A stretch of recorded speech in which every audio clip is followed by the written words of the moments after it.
नमस्कार दोस्तों, आप सभी को राधे राधे और जय माता दी। जैसा कि हम सब जानते हैं, नवरात्रि का आगमन हो चुका है। आप सभी भक्तजनों को हमारी ओर से नवरात्रि की हार्दिक शुभकामनाएं। साथियों, नवरात्रि के प्रथम दिवस पर हम बात करेंगे माता शैलपुत्री की। तो आइए माता का नाम लेकर वीडियो शुरू करते हैं। बोलिए माता शैलपुत्री की जय। साथियों, क्या आप जानते हैं कि कौन सी देवी पर्वतों जैसी शक्ति रखती है और सभी आध्यात्मिक यात्राओं की शुरुआत का प्रतिनिधित्व करती है? आज हम माँ दुर्गा के प्रथम स्वरूप माता शैलपुत्री के बारे में बात करने जा रहे हैं।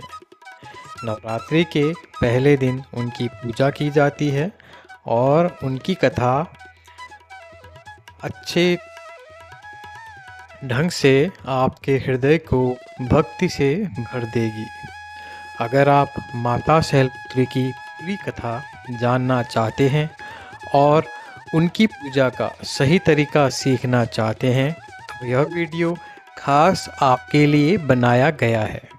हमारे साथ अंत तक बने रहें, क्योंकि हम कुछ महत्वपूर्ण बातें साझा करेंगे जो आपकी पूजा को और भी सार्थक बना देगा। मैं आपको यह बताकर शुरुआत करना चाहता हूँ कि वास्तव में माता शैलपुत्री कौन है। शैलपुत्री शब्द का अर्थ है पहाड़ की पुत्री। शैल का अर्थ है पहाड़, इसलिए माता शैलपुत्री को पहाड़ की पुत्री भी कहा जाता है। उन्हें यह इसलिए कहा जाता है क्योंकि उनका जन्म हिमालय पर्वत की बेटी के रूप में हुआ था। माता शैलपुत्री माँ दुर्गा के 9 रूपों में से पहला रूप है। वह नंदी बैल पर बैठती हैं और अपने दाहिने हाथ में त्रिशूल और बाएं हाथ में कमल का फूल रखती हैं। माता शैलपुत्री का चेहरा पूर्णिमा की तरह चमकता है और वह अपने माथे पर आधा चंद्रमा पहनती हैं। अब मैं आपको माता शैलपुत्री के पीछे की सुंदर कहानी विस्तृत रूप से बताता हूँ। अपने पिछले जीवन में उन्हें राजा दक्ष की बेटी सती के नाम से जाना जाता था। पिता की इच्छा के विरुद्ध भगवान शिव से सती का विवाह हुआ था। राजा दक्ष भगवान शिव को पसंद नहीं करते थे और हमेशा उनका अपमान करते थे। एक दिन राजा दक्ष ने बड़े यज्ञ समारोह का आयोजन किया। उन्होंने सभी देवी देवताओं को आमंत्रित किया, लेकिन भगवान शिव और सती को आमंत्रित नहीं किया। सती को जब इस यज्ञ के बारे में पता चला तो उन्हें बहुत दुख हुआ। वह बिना किसी निमंत्रण के भी अपने पिता के समारोह में शामिल होना चाहती थी। भगवान शिव ने उन्हें रोकने की कोशिश की और कहा कि बिना निमंत्रण जाने से अपमान होगा, लेकिन माता सती ने नहीं सुनी और अपने पिता के महल में चली गई। जब वह वहां पहुंची तो राजा दक्ष ने उनका अपमान किया। उन्होंने सबके सामने भगवान शिव के बारे में बहुत कटु शब्द बोले। सती अपने पति का अपमान सहन नहीं कर सकी। उनका हृदय क्रोध और पीड़ा से भर गया। उन्होंने यज्ञ की आग में अपनी जान देने का फैसला किया। आग में कूदने से पहले उन्होंने अपने पिता को श्राप दिया। उन्होंने कहा कि वह फिर से जन्म लेंगी और भगवान शिव से ही शादी करेंगी। सती की मृत्यु के बारे में सुनकर भगवान शिव को बहुत क्रोध आया। उनका क्रोध इतना भयंकर था कि वह पूरी दुनिया को नष्ट कर सकता था। उन्होंने अपने बालों से वीरभद्र का निर्माण किया और उन्हें दक्ष के यज्ञ को नष्ट करने के लिए भेजा। वीरभद्र ने सब कुछ नष्ट कर दिया और राजा दक्ष का सिर काट दिया। बाद में जब सभी देवताओं ने अनुरोध किया तो भगवान शिव ने दक्ष को फिर से जीवित किया। लेकिन उन्होंने उसे अपने मूल सिर के बजाय एक बकरी का सिर दिया। इस घटना के बाद हिमालय पर्वत की पुत्री के रूप में सती का फिर से जन्म हुआ। इस बार उन्हें शैलपुत्री कहा गया क्योंकि वे शैल यानी पहाड़ की बेटी थी। हिमालय और उनकी पत्नी मैना अपनी बेटी से बहुत प्यार करते थे। शैलपुत्री बचपन से ही भगवान शिव को समर्पित थी। वह भगवान शिव को प्रसन्न करने के लिए ध्यान करती और तपस्या करती थी। उनकी भक्ति इतनी प्रबल थी कि उन्होंने बहुत कठोर तपस्या की। उन्होंने भोजन और पानी छोड़ दिया और हजारों वर्षों तक एक पैर पर खड़ी रहीं। अंत में भगवान शिव उनकी भक्ति से प्रसन्न हुए। वह उनके सामने पेश हुए और उनसे फिर से शादी करने के लिए तैयार हुए। इस तरह सती शैलपुत्री बन गई और भगवान शिव के साथ एक बार फिर मिल गई। अब मैं आपको हमारे जीवन में माता शैलपुत्री के महत्व के बारे में बताता हूँ। वो आध्यात्मिक यात्रा की शुरुआत का प्रतिनिधित्व करती हैं। जब हम उनकी पूजा करते हैं तो हमारा मूलाधार चक्र सक्रिय हो जाता है। मूलाधार चक्र हमारी रीढ़ की हड्डी के आधार पर स्थित होता है। यह चक्र हमें स्थिरता, साहस और शक्ति देता है। माता शैलपुत्री हमारे मार्ग से सभी बाधाओं को दूर करती हैं। वह हमें साहस के साथ कठिनाइयों का सामना करने की शक्ति देती हैं। जो लोग नियमित रूप से उनकी पूजा करते हैं उन्हें अच्छे स्वास्थ्य का आशीर्वाद मिलता है।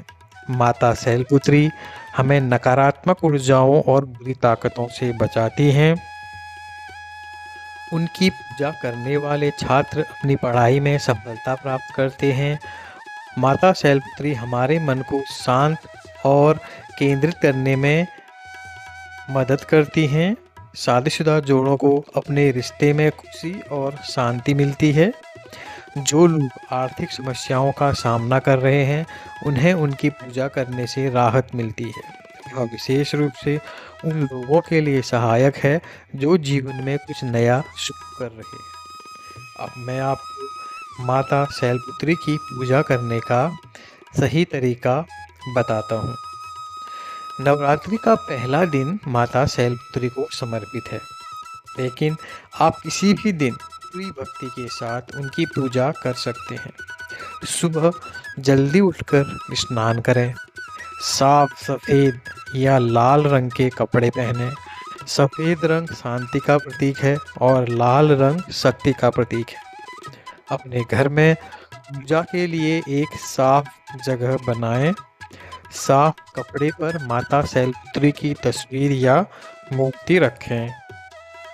मूर्ति के सामने दिया जो घी या तेल का हो उसे जलाएं। ताजे फूल, विशेष रूप से चमेली जैसे सफ़ेद फूल अर्पित करें। आप गुलाब जैसे लाल फूल भी चढ़वा सकते हैं। भेंट के रूप में कुछ फल रखें, विशेष रूप से केले और सेब रख सकते हैं। खीर या हलवा जैसे कुछ मीठे प्रसाद तैयार करें। अब मूर्ति या चित्र के सामने साफ पूजा सामग्री रखकर चित्र को साफ कपड़े से शुद्ध करें और पूजा शुरू करें। उनके माथे पर लाल कुमकुम का तिलक लगाएं। दोनों हाथों से फूल अर्पित करें और सम्मान के साथ झुकें। फूल चढ़ाते समय इस मंत्र का पाठ करें, ओम देवी शैलपुत्राय नमः। इस मंत्र को कम से कम 108 बार दोहराएं। यदि आपके पास पर्याप्त समय है तो आप बेहतर परिणामों के लिए इसका 1008 बार जाप कर सकते हैं।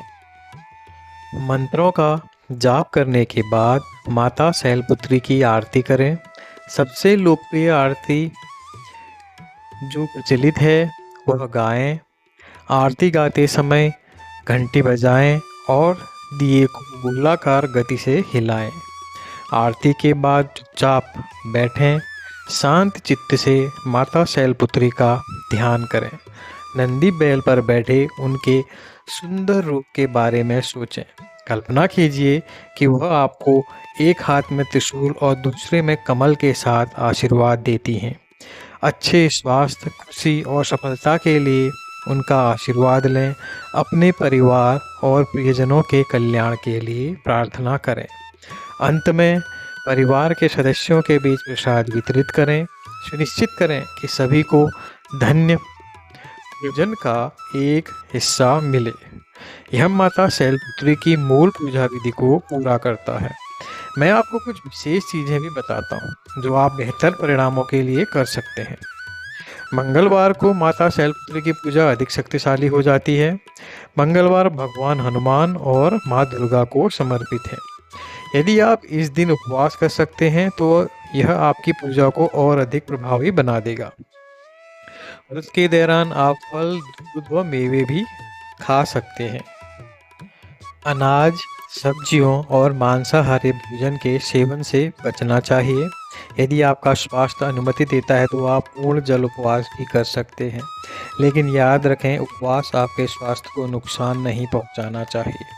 यदि आप कोई चिकित्सीय स्थिति है तो पहले अपने डॉक्टर से भी परामर्श ले सकते हैं। दुर्गा सप्तशती पढ़ने की एक विशेष प्रथा भी है। यह एक पवित्र पुस्तक है जो माँ दुर्गा की कहानियों को बताती है। प्रतिदिन कुछ छंदों को पढ़ने से भी बहुत लाभ होगा। अगर पढ़ना मुश्किल है तो आप दुर्गा सप्तशती सुन भी सकते हैं। मंगलवार और शुक्रवार को माँ दुर्गा के मंदिरों में जाना भी अच्छा है। मंदिर में नारियल और लाल वस्त्र अर्पित जरूर करें। एक दिया जलाएं और पूरी भक्ति के साथ प्रार्थना करें। अब मैं कुछ महत्वपूर्ण नियमों को साझा करता हूँ साथियों, जिनका आपको पूजा के दौरान पालन करना चाहिए। अपने पूजा स्थल को हमेशा साफ सुथरा रखें। पूजा के दिन मांसाहारी भोजन ना करें। शराब व अन्य मादक पदार्थों के सेवन से बचें। पूजा के दौरान अपने विचारों को सकारात्मक और शुद्ध रखें। पूजा के दिनों में कठोर शब्द ना कहें और ना ही क्रोधित रहें। जब भी संभव गरीबों और ज़रूरतमंदों की मदद करें। गायों और पक्षियों को खाना खिलाना भी माता शैलपुत्री को प्रसन्न करता है। आप गायों को हरी घास और पक्षियों को अनाज दे सकते हैं। दयालुता का यह सरल कार्य आपकी पूजा के लाभों को कई गुना बढ़ा देता है। याद रखें कि सच्ची भक्ति हृदय से आती है। भले ही आप विस्तृत पूजा नहीं कर सकते हैं, प्रेम कार्य के साथ सरल प्रार्थनाएं करें। माता शैलपुत्री आपके हृदय में भक्ति को देखती है, न कि प्रसाद के आकार को। आइए मैं आपको चमत्कारों के बारे में बताता हूँ जो भक्तों ने अनुभव किए हैं। कई लोगों ने अपनी लंबी समय से चली आ रही समस्याओं का समाधान माता शैलपुत्री की पूजा के बाद पाया है। कुछ लोगों को गंभीर स्वास्थ्य समस्याओं से राहत मिली है। कई छात्रों ने कठिन परीक्षाएं उत्तीर्ण करी हैं। कई लोगों ने नौकरी तलाशने वाले अच्छे अवसर प्राप्त किए हैं। कई लोगों ने कानूनी परेशानियों को झेल रहे हैं, उन्हें अनुकूल परिणाम मिले हैं। रिश्तों की समस्याओं वाले जोड़ों को शांति मिली है। ये सच्चे भक्तों द्वारा साझा किए गए वास्तविक अनुभव हैं साथियों। लेकिन याद रखें, आपको शुद्ध इरादे से ही पूजा करनी चाहिए। कभी भी अपनी प्रार्थनाओं में दूसरे को नुकसान पहुंचाने के लिए न पूछें। हमेशा अपने सहित सभी के कल्याण के लिए प्रार्थना करें। यहाँ कुछ संकेत दिए गए हैं जो दर्शाते हैं कि माता शैलपुत्री आपकी पूजा से प्रसन्न है।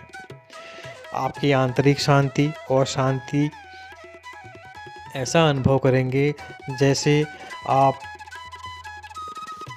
सभी दुखों से मुक्ति मिल गई हो। कभी भी अपनी प्रार्थनाओं में दूसरों को नुकसान पहुंचाने के लिए ना पूछें। आपका गुस्सा और नकारात्मक भावनाएं कम होंगी। आपको चुनौतियों का सामना करने की एक अद्भुत शक्ति मिलेगी।